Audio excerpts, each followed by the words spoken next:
Welcome everyone. Welcome to the first episode of the PASA PULSE podcast.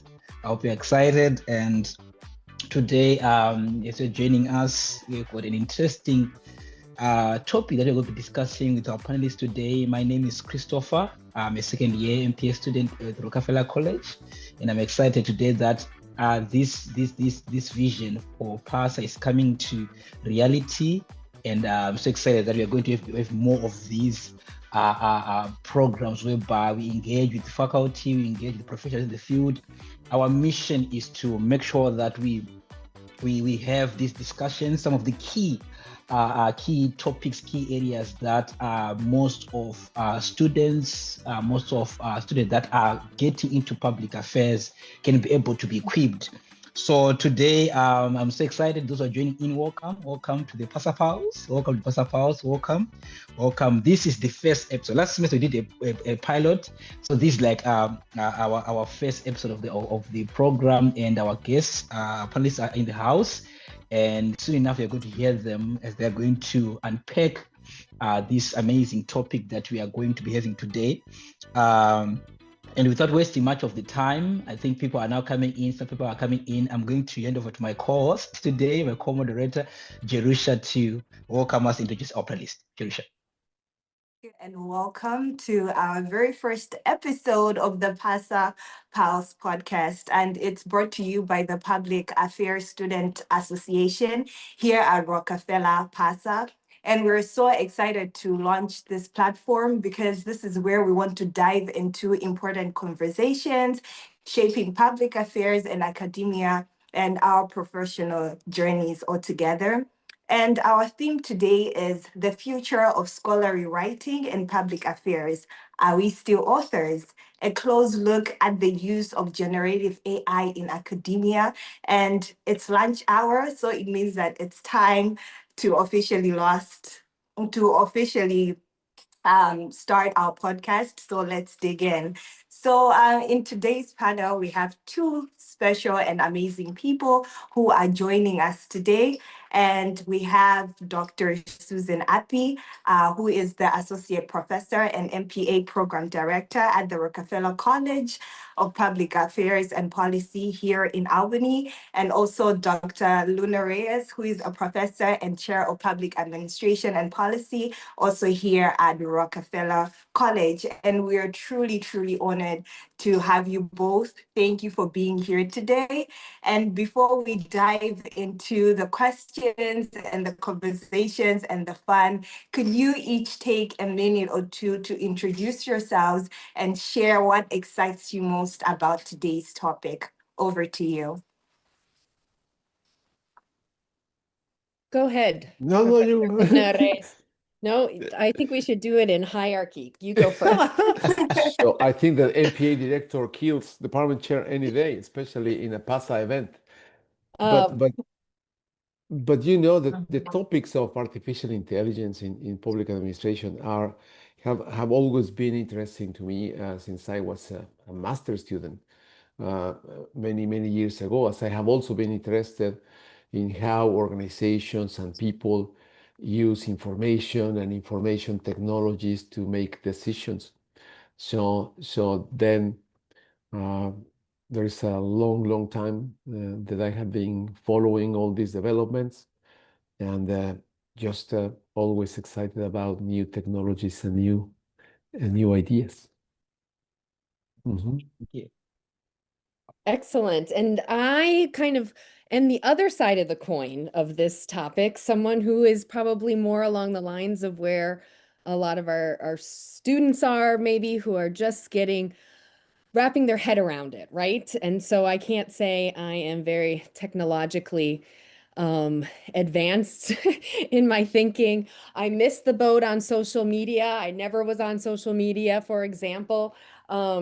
And so I have spent the last several years, like many of us in the room and many of us listening, thinking about artificial intelligence and reading and trying to build my own capacity in understanding it, right? And so I think for me, I want, for my participation in this conversation, is that I want to set the expectations of, I think most of us will leave here with additional questions, which is a good thing. We might gain some insight, but there aren't clear-cut answers to a lot of the questions that we're posing, right? And so I think that's exciting. That makes the topic really, really engaging, one that both Professor Luna Reyes and I get excited about, these kind of thorny, meaty topics, right? But just to set the expectation that no one's leaving here understanding and having a really clear idea of the role of artificial intelligence in academia, right? And so, but delighted to be here, and I'm so glad. I think you get two different perspectives. Professor Luna Reyes, who's been thinking about these ideas for a long time because it's part of his expertise, and me, who's grappling as a program director and as a scholar and at one point an editor of how we're kind of managing some of these new changes. So happy to be here. Thank you so much for the invitation. And I'm really, really grateful to PASA to start getting these conversations going. Then, so it's time that we jump right in. We're going to start with some context setting before we move into the discussion questions. So over to you, Chris. As I was listening to that, I'm excited, and Appe just said that there are no expectations. You might leave this podcast with more questions, and which is very good because it gives us that opportunity to go and find more about these issues. But now coming to this context, to our panelists that are here and also our fellow students that are joining in, this issue has been happening. We've seen this developing in different aspects. We've seen it, and it has raised most questions from a student perspective, from a public affairs perspective. And most of the times, when I started my first class at Rockefeller, that's the first. It's a ceremony whereby, okay, use of AI, and everyone said, okay, everyone is afraid about that word, use of AI. But sometimes, maybe when this is unpacked, sometimes there are a lot of questions. So what's this all about? And today, I believe that today we're going to try our best having those conversations. So, and one of the things, if you see on our topic, we also add up the issue of public affairs, right? And that's also another area whereby we're asking ourselves, so with this developing, emerging technology that are coming in, where is public affairs at? Where are we seeing this happening? Are we spectators with this happening? Are we still, as what Professor Appe said, are we still in that era whereby we're saying, okay, these things are happening, and where is public affairs taking place? Where is public affairs? So without wasting much of time, I think we want to go more into this now, unpacking more about this. And I'll leave it to our panelists, maybe Dr. Luna Reyes, to just give us this background. Where are we coming? Where are we coming from? Dr. Luna Reyes, over to you. So yes, thank you very much for the question. As I was telling you, so these ideas of using technology to support decision making and policy making are not necessarily new. And I think that public affairs have been using artificial intelligence tools probably since the late 90s or the early 2000s. Wow. A lot of the use of these tools actually emerged at the same time that we started gathering much more data through new tools like the internet, and like databases that were very popular back in the 80s and the 90s. So then, as internal data and external data grow, then public managers and policymakers started to think about how to take advantage of those, right? And departments of taxation, for example, have been using these kind of artificial intelligence models since the 80s and the 90s to detect tax fraud, right? So they use all the information from taxpayers and try to find those irregularities that suggest that somebody is not paying their taxes properly. Social services have been using these kind of eligibility systems also since the early 2000s with different kinds of success and sometimes not very happy outcomes, right? Because somebody find that the system has been unfair in different ways, and then we get in trouble.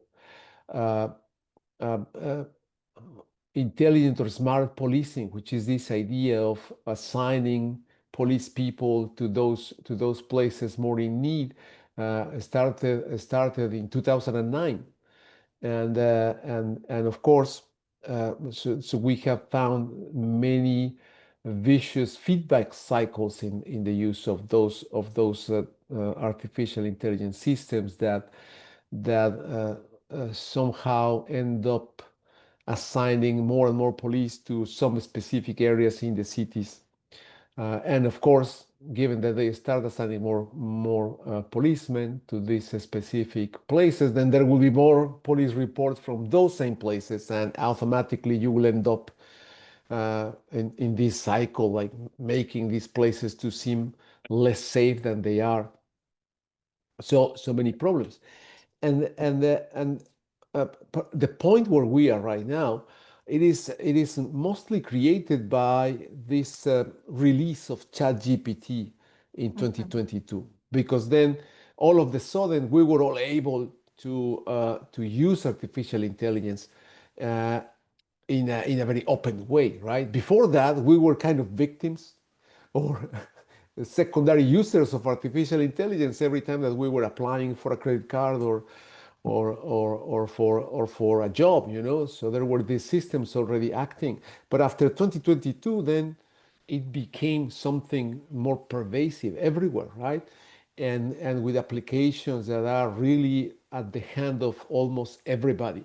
You know, every application before was very data driven, very mathematically driven, very algorithmic driven. So only few people was able to get access to those tools and to manipulate those tools.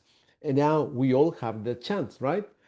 So I think that is really an important difference. Mhm. Yeah, can I just jump in? Because what I had to add to this question of thinking about turning points is exactly that fall 2022, right? When we all began to have access to some of these tools, like Professor Luna Reyes was saying.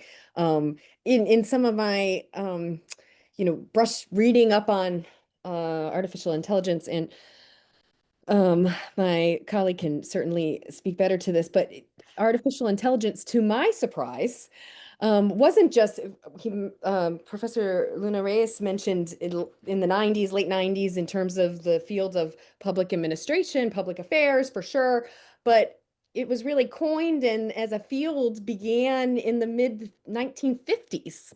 And where was I? I don't know, but that has been a good lesson of an understanding that this isn't so much of an all of a sudden. It's just that the access has become so widespread because of ChatGPT becoming available to us in the fall of 2022, and the conversation really starting, particularly in universities. For me, at least, again, thinking as a faculty member, thinking of as an editor, as a scholar, coming to the forefront for me. But it has a long history, but that turning point of 2022 is really important for where we find ourselves, for sure.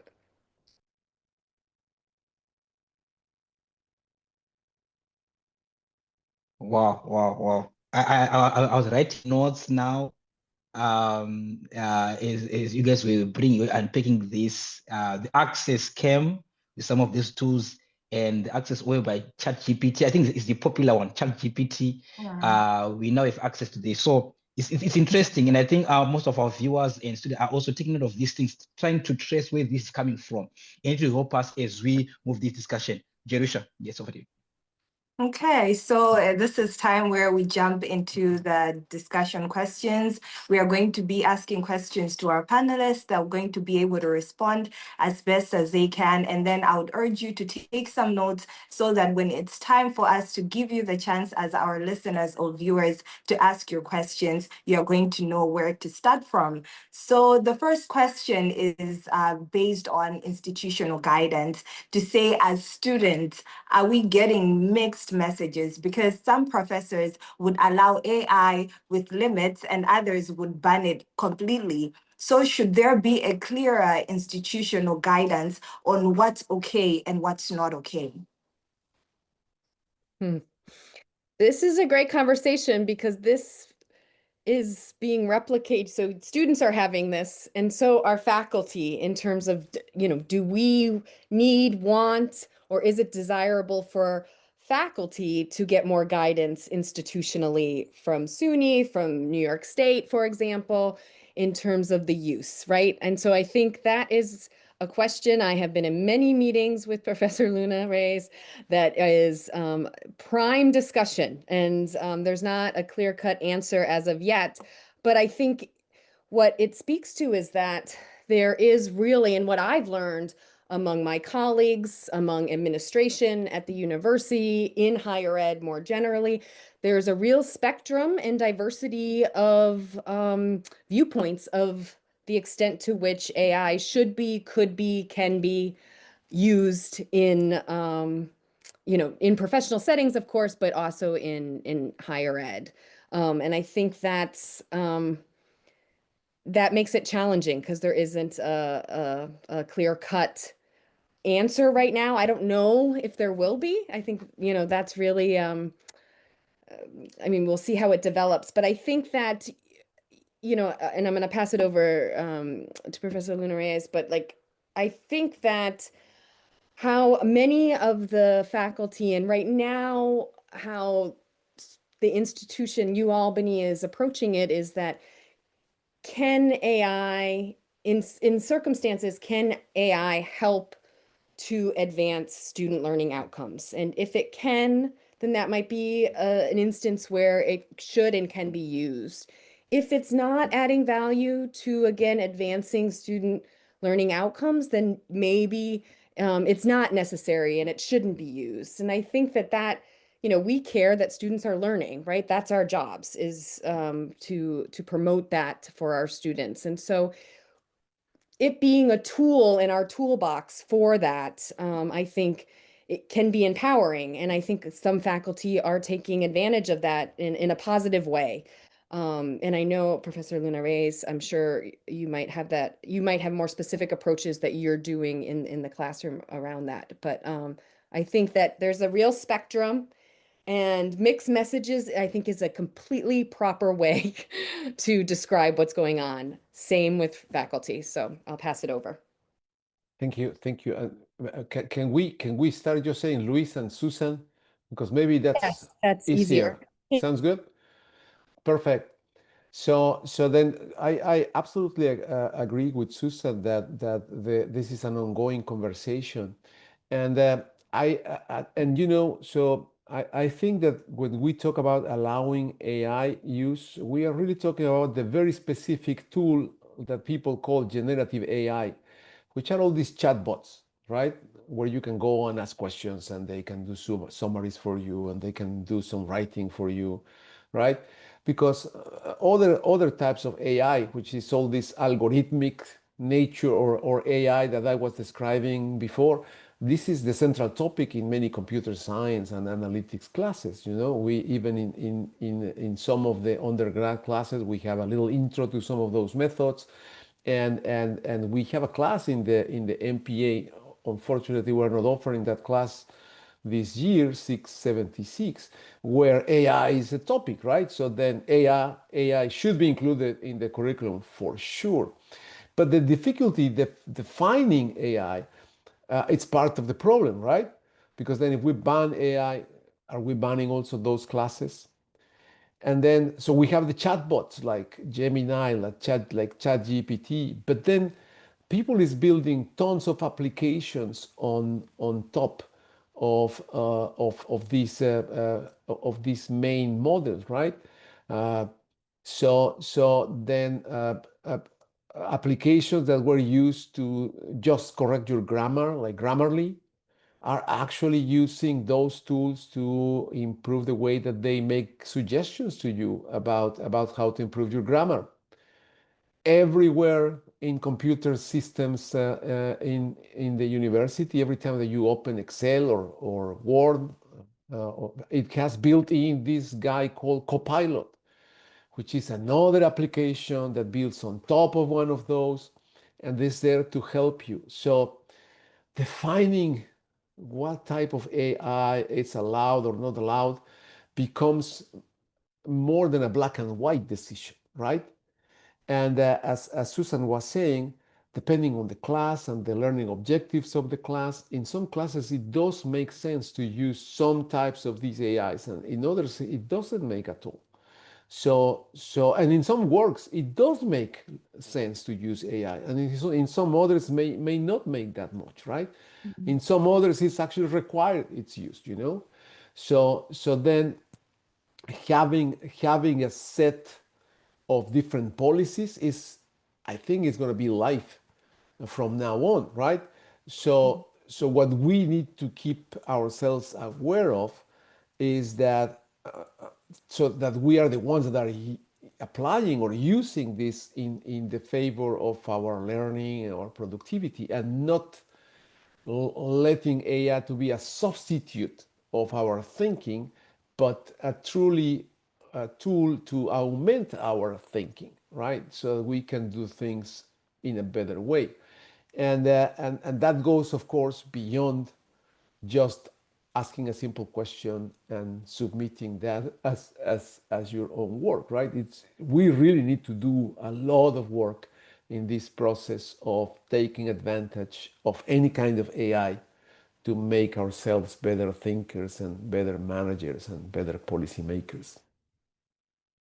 Yeah, I totally agree with that. To say AI should never be a substitute for our thinking, but then it should be used to empower our thinking. And from that point, I would like to ask to say, do you think other universities, apart from Rockefeller, should be able to teach students how to use this kind of tools instead of just restricting them, but then actually teaching them about these tools and how to actually utilize them to better their academics?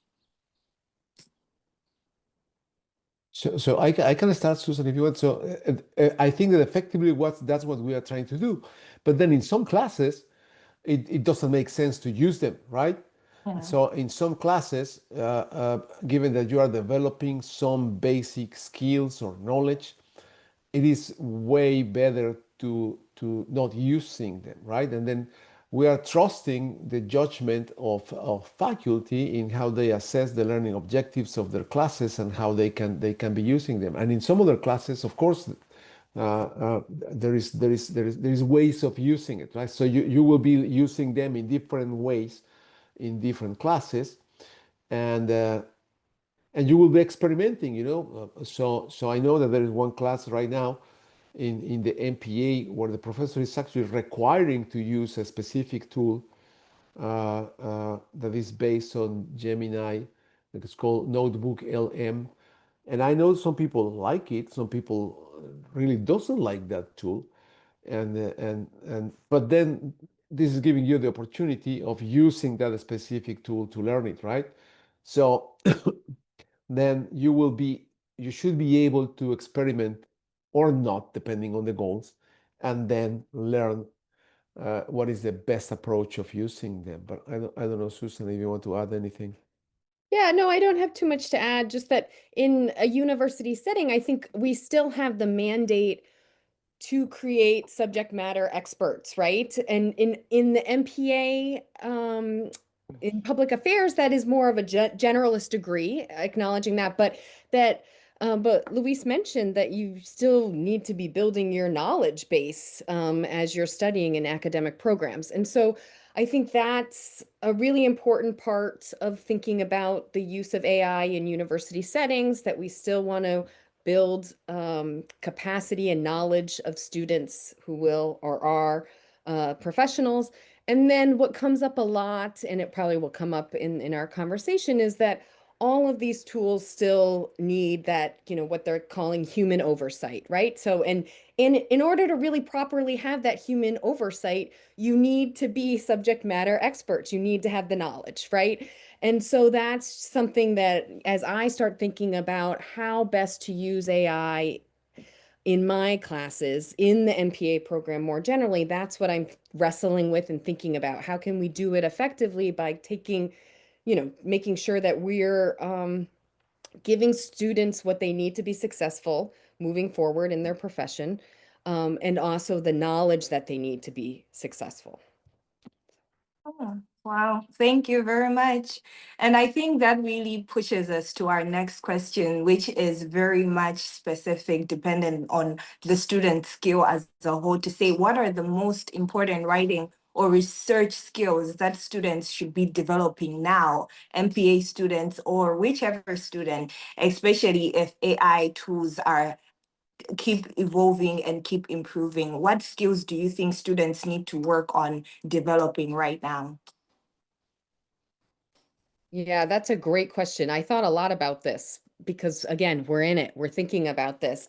Um, I think one of the things that comes up that with or without AI, the capacity or the skill of students being able to find credible information still stands, right? Especially graduate students, you are needing to do all sorts of research based on the prompts of assignments. And part of that, what that's teaching you is to be able to not only find information, but find information that's credible, right? And I think that that still holds. It might look a little different, or there might have to be more checks or more due diligence of making sure that the information that you might be exploring through AI is credible. And so that's something I'm thinking about. It's, again, that's a skill I've been teaching for, now 15 years to our students, is how do we find credible information that can help us build our argument, build our message to stakeholders, whatever the task is on hand. And so I think that that's something that I'm thinking about. I don't know if Luis has more to add to this. I'm sure he does as the expert. So I'm not an expert on this, but I have also been thinking about this a lot, especially because AI or this new generative AI is actually, it appears that it's doing the writing, right? And it appears that it can be as good as magical as just asking a question and whatever question, and they will get an answer. And of course, if you ask a question, you will get an answer. The other day, I opened Word in my computer, and Copilot popped up and asked me, "What do you want to do today?" And I was going to write a memo. And they say, "Oh, I want to write a memo." And then immediately, Copilot generated a memo talking about many things that I don't care. However, it was very fast in producing that 3 pages memo about strategy and, I don't know, stakeholders and whatever Copilot thinks is a good memo, right? But then this is missing everything that we really need to use our brains for, right? So to start it, what is the right question that we need to answer in this memo? So what is the question? As Susan was saying, what is the information that will be credible to and useful to respond that question? What are all the perspectives that I need to consider when I am trying to respond that question? What are basic assumptions of many different perspectives, you know? So I like math, and I know that even in math, you can get many answers as right, depending on the assumptions, right? And in math, it's easy. This is the assumption, and because of that is the assumption, this is the right answer. If you change the assumption, then this answer is wrong, and another answer is right. But in complex problems that are not mathematical, those assumptions are way more complex, and the conclusions of those assumptions are way more complex too. So we should be able to actually identify those assumptions and evaluate the arguments of each of those sides. And I think that goes beyond the writing, right? So the writing is let's say that the visible manifestation of all this thinking, right?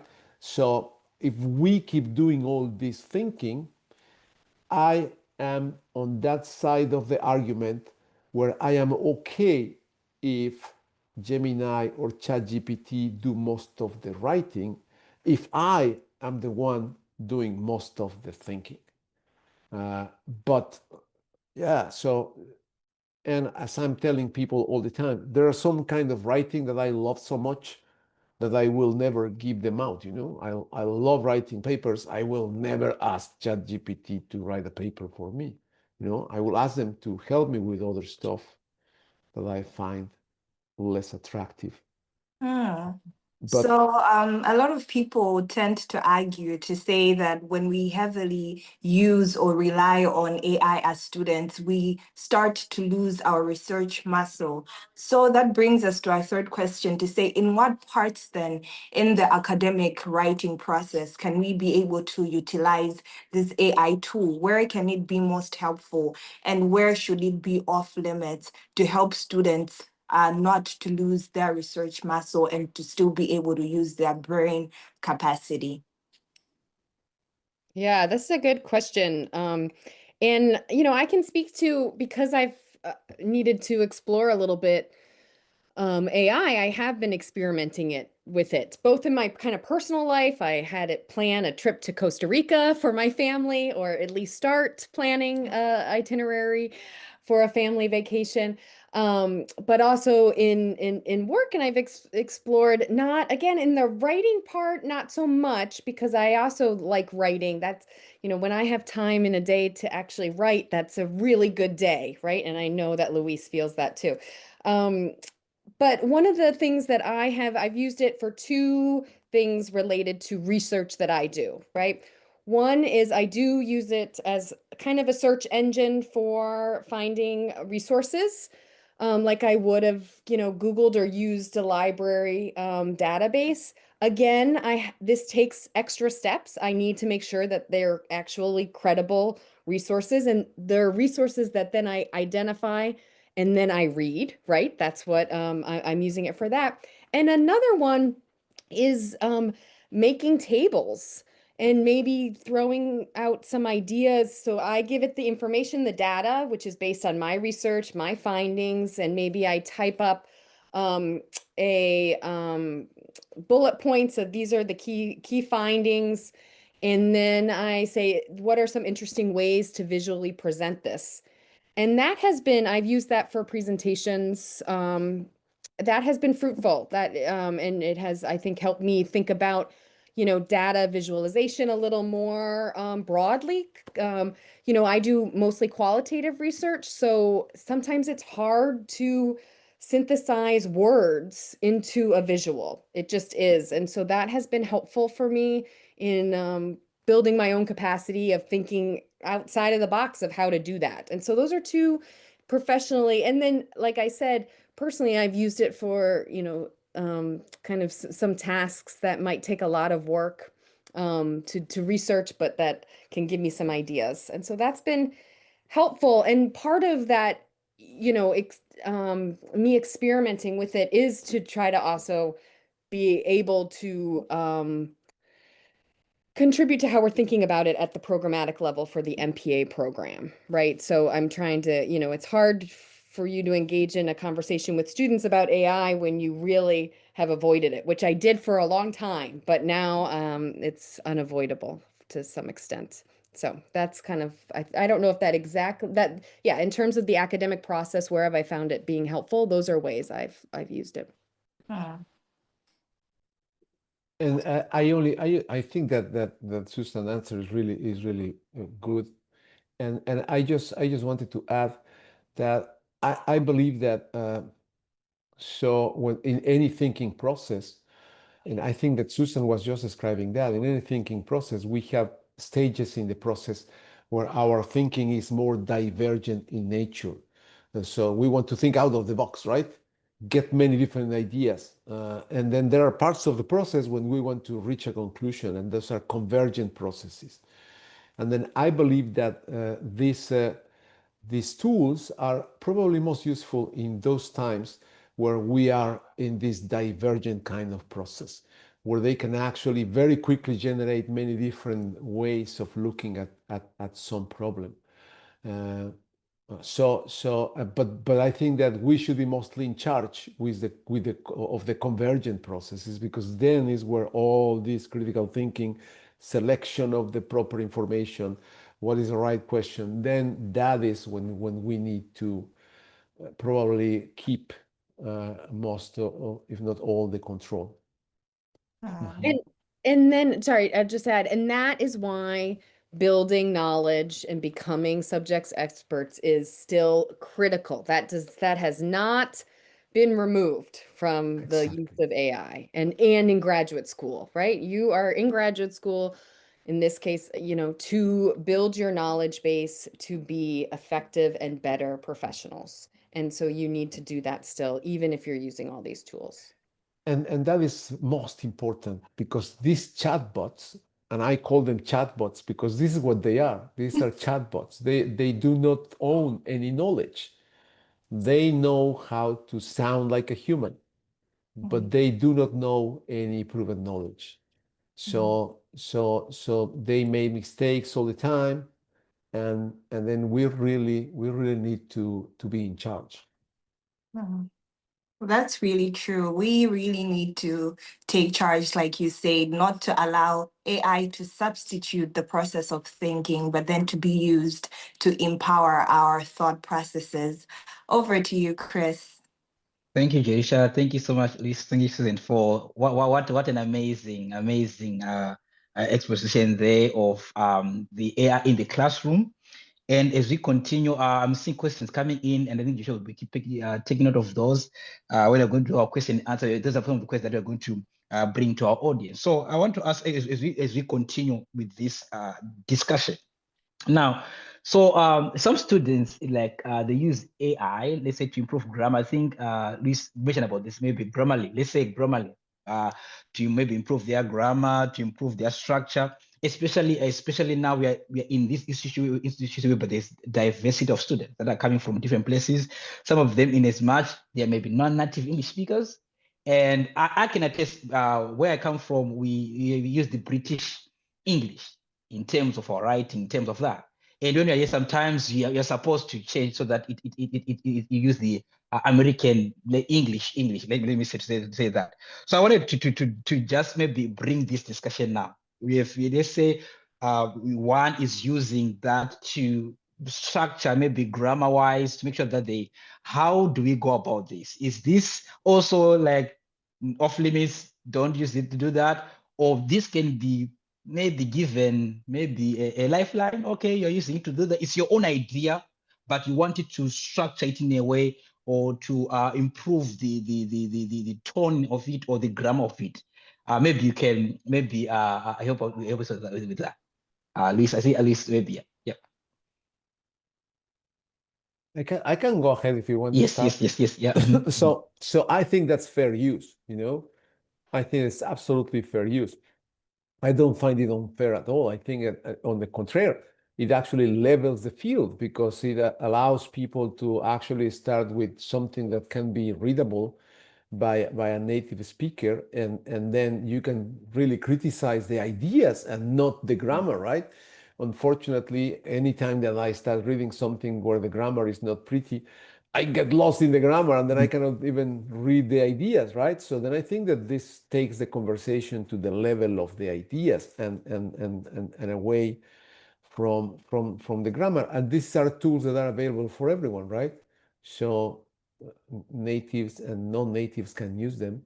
So I think this is a very good tool, and I would encourage everybody, not just non-native speakers, to use these tools. As a fun note, two of my favorite grammar friends, reviewers, are non-native speakers, and they become really good in grammar when they were in high school. Don't ask me how or why. But two of my favorite reviewers, human reviewers, not ChatGPT reviewers, are non-native English speakers. Susan, if you want Yeah, no, I agree. I mean, I can talk about just a anecdote about when I was an editor for a journal in our a small journal in our field. This came up a lot among our editorial board when people started talking about AI, because for some time, a lot of the journal itself publishes in English. It just so happens that English is the dominant language. It could have been, it, in speaking of leveling the playing field and fairness, I mean, it's not necessarily fair, right? That English is the dominant language, whatever language, it just so happens to be English. That benefits me because I'm a native English speaker, although I do still need editors for sure and proofreading my work.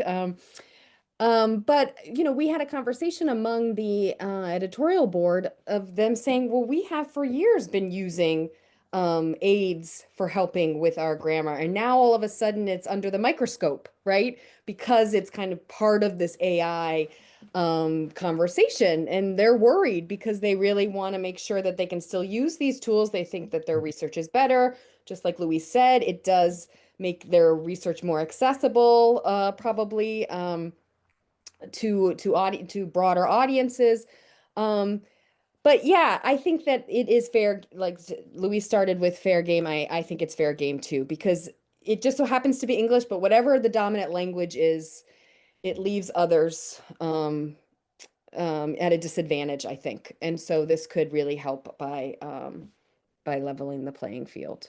So probably an interesting comment or reflection. It's not mine. It's from a good colleague that few months ago was very excited about how they were using these tools to improve their emails and all that, and how these tools were helping them to actually be or feel more professional when they were communicating.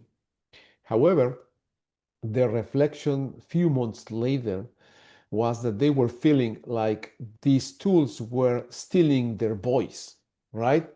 So then again, so we can use them, but we should be very picky in choosing what of the recommendations we use and which we prefer not to use, because we really want to keep our voice in the things that we write.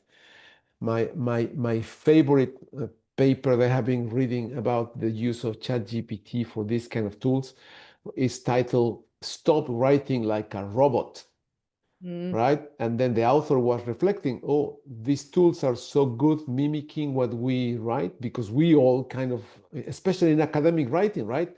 We do write like robots. There is the introduction, the research question, the blah, blah, blah, blah, blah. So where is the human or personal component of those writings? And even we push or fight against them, use the third person, blah, blah, blah. Don't do this, blah, blah, blah. And I think that when all these tools are available, more soft skills, most of the person side needs to be out. Wow. I love the where you're coming from as you're bringing some of these things, some of these like is we're leveling the playing field, but also the voice still needs to be there. The voice still needs to be there. That output that comes out. Are we getting that opportunity to really go through proofread? Is this still maintaining the idea that I inputted into the system? So as we move some of these questions, we have addressed them. The issue of voice and values that students are supposed to make sure that we hear your voice at the end of the day, especially in grad school. We want to hear your voice. We want to hear your voice also in that research. I want to quickly go to this one now in terms of public affairs. I think this will be the question before we go to question and answers because of our time. Do you see risks in using AI for public communication? Now, I want us to come out of the classroom. These are students that are going to graduate, that are going to get into public service. These are the products that we've produced. And now, do we see risk of using AI for public communication, especially when writing that could influence reward decisions or policies? Are we going to see people going on chat? They say, okay, that's this policy and that is implemented. Are we going to see the risk of that, or probably we're saying that if people are trained, we are going to see good memos that are being policy papers that are going to be drafted. Are we? Is there going to? Is this only in the academia? Maybe if I can say, I'm trying to phrase it. Is this also in the public arena? We are having maybe policymakers who just go on your chat, like what we said, on your chatbot, and you say, okay, we want to propose a legislation. Give me the legislation, then we just copy and paste. Maybe this can give us your output on that. Yeah, I have one little example of something I read about, and maybe Luis is familiar with this example of kind of when it can go wrong, right? And this is still in a higher ed situation, but I think it was in 2023, there was unfortunately a mass shooting in Michigan, and a university, Vanderbilt University, sent out something acknowledging it to its student body, right? That happens. We've seen that at UAlbany.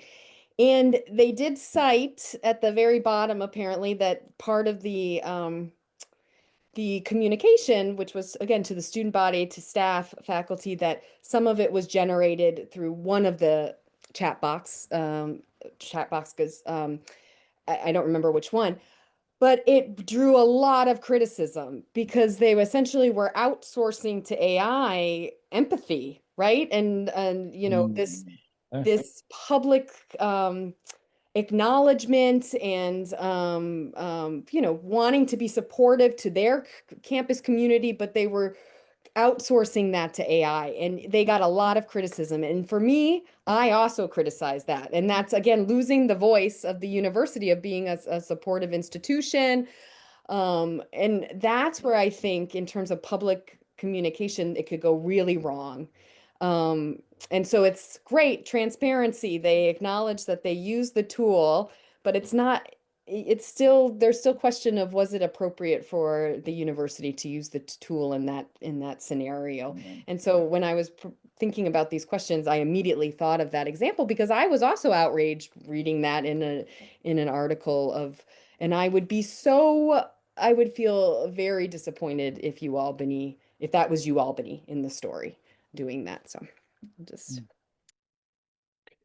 And I agree with Susan, and probably will add that beyond that those applications where it's really not proper to outsource to AI, I think that in general there is many risks, especially without human supervision, and so information may be wrong.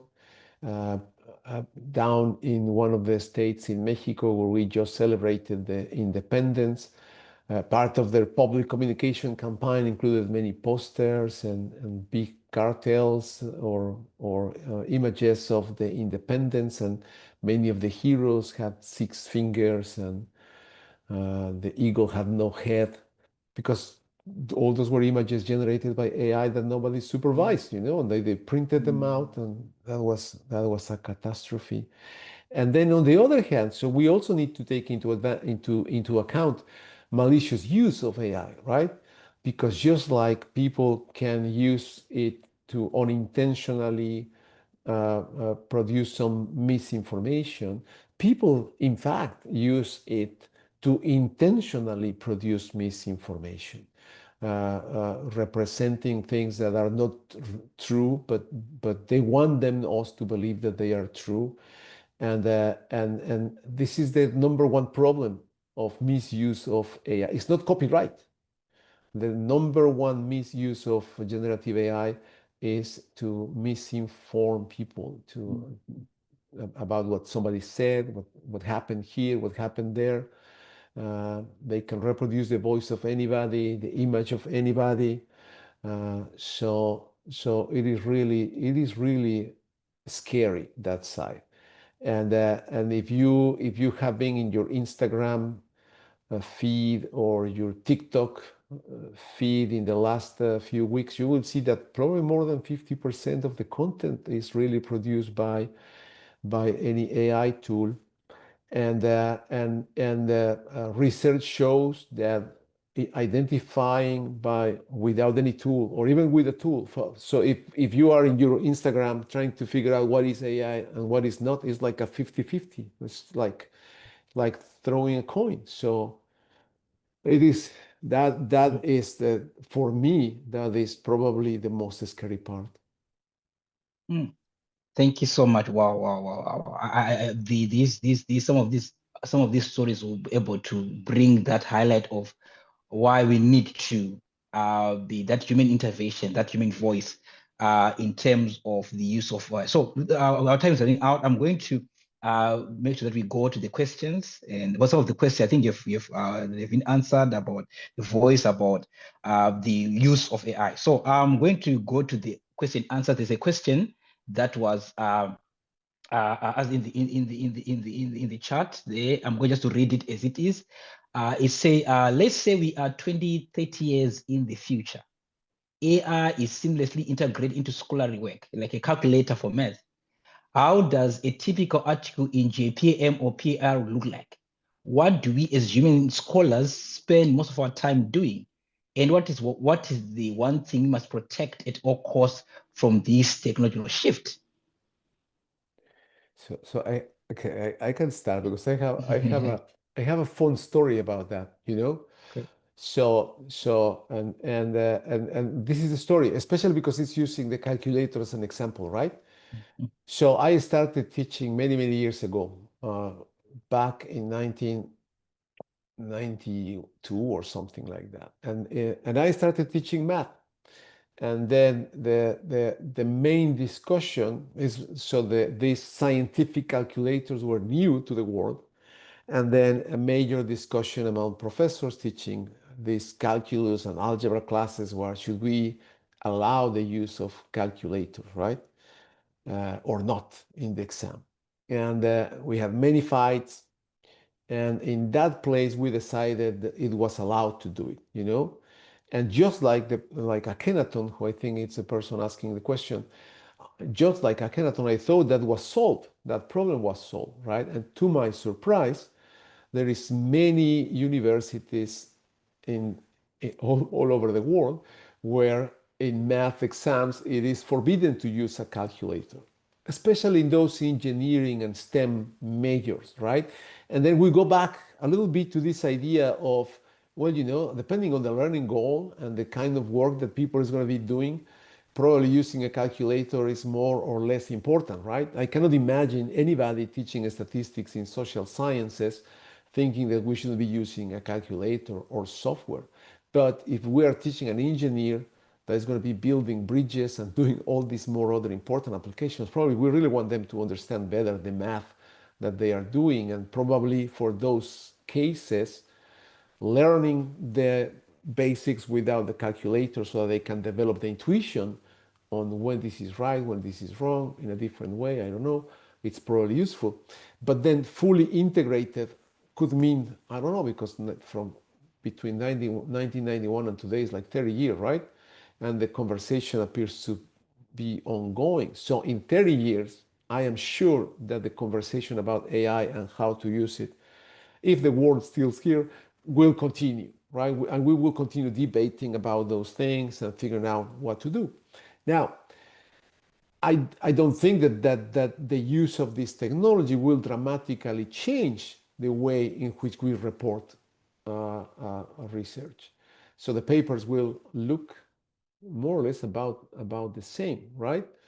And most likely, some of them will have to be rebuked. I don't know, probably is that the word, when somebody makes some mistakes with the data and the calculations. So I think that the conversation is going to continue, and I don't think we will ever find a final solution, because this is a complex question, right? So we're going to be from one place to another, moving around, and I don't think it will have a lot of changes in how we report research. I think there will be a lot of changes in how we do research, but probably the final paper will look about the same. But behind that report will be much more AI work helping us gathering data, cleaning data, and doing all these other different things. But I don't know, Susan, what do you think? Yeah, no, I agree. I think, one of the questions that I have, again, leaving with more questions in this conversation is, yes, I agree with we can assume that kind of the research on the back end could change a lot, right? There's a lot of ways that these tools can help us with the research. But I think what will be interesting is how we manage that. And this was an article actually Luis sent out to the faculty recently in the Chronicle of Higher Education. I think this idea of transparency and what does that mean in AI, right? So now everyone's on board. And I've been thinking a lot about this in how for example, I did generate a table for a presentation I did last week. And so me just saying that I did that, in small print, saying that, is that sufficient? Is that really transparent? Or do I need to have more information available, that it was all information that I put into it to just spit it out in a table form? And do I need to provide more details of my prompt? Is anyone ever going to read that or look at that? Those are the kinds of questions, is how are we going to disclose some of this, and to what extent do we need to provide true transparency in how we use it? I don't know. That's something I've been thinking about. Again, it was because of this article and me using it for that table for the presentation. And I think that's a good question. I don't know if we'll have it answered in 20, 30 years, but that's something that I'm thinking about moving forward.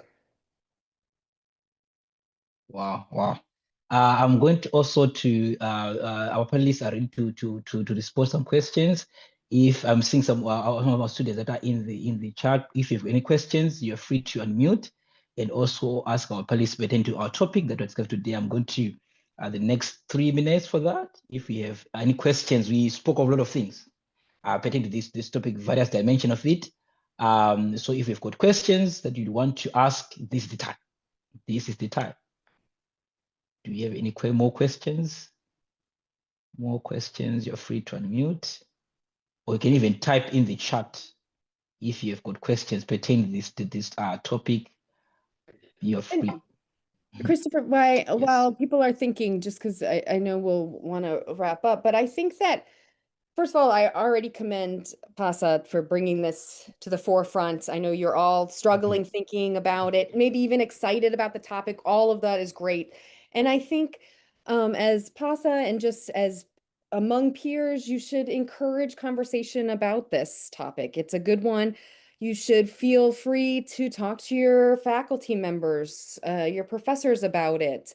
Ask for more clarity, ask for their perspectives, because what's really rich about our department and every department is that there's varying opinions about it. And so, here you have Luis and I sharing ours, but we have other faculty that feel very differently or are using it differently, have different insights. And so these are the kinds of conversations that make, academia, higher ed so interesting. And this is the space to, in these kinds of spaces, but in your classes and office hours, really engage in the conversation, because I think it's really important, and no one has the sure answer for sure. Those are my final words. Okay. Any questions from the floor? Or okay. Since they have no question, but it's Luis. Thank you. Sorry, I missed that. But thank you very much for inviting me to be part of this conversation, as I believe it's as Susan was saying, a truly important conversation that we need to have as professionals and as scholars, to think seriously about how these different tools can impact the work that we do, and how we think about public affairs and public policy. And really encourage all, just like Susan, to continue the conversation in other places and learning more about the topics, so that we can become better users of artificial intelligence, or not, right? If you decide or choose not to do it. Wow, thank you so much. Thank you so much. I'll hand over to just to close up our conversation, Jerusha. Thank you. So yeah, thank you so much, Dr. Appe and Dr. Reyes, for such a rich conversation. This has really been a powerful start of the PASA Pulse podcast. And to our audience, thank you for joining us on your lunch hour. And we hope that you walk away with new perspectives on how we can be able to use AI and how it can be able to shape our future of scholarship in public affairs. And this is just the beginning, guys. So stay tuned for more episodes. We are going to send out emails, we are going to send out reminders. And remember, conversations like this begin with us. So whenever they come up, let us engage. Thank you. Thank you, Jerusha. There's a question that came up like now. Is AI not promoting laziness? I think it's a question. It's a question that just been brought now. Yeah. It doesn't have to be. I don't think it's a sure correlation. No. Yeah, and we always have been able to cheat, and take shortcuts. So probably it's easier now, but for many, many years, we have had access to tools that do the same thing that AI. So Perfect. Thank you so much. Thanks. So see you next month. This is going to be monthly, like you just said, it's going to be a monthly program, and we're going to bring more faculty to the hot seat, asking these questions, some of these topics, and like what I'll probably say, let's have this cover with also our faculty about these questions, so that we get to know, so that we get to apply things correctly. So from me, Jerusha, this is an happy and Liz. Thank you so much. We'll see you next month. thank you, Bye-bye. Chris. Thank you, Jerusha. Thank you, Susan. Thank you. Bye.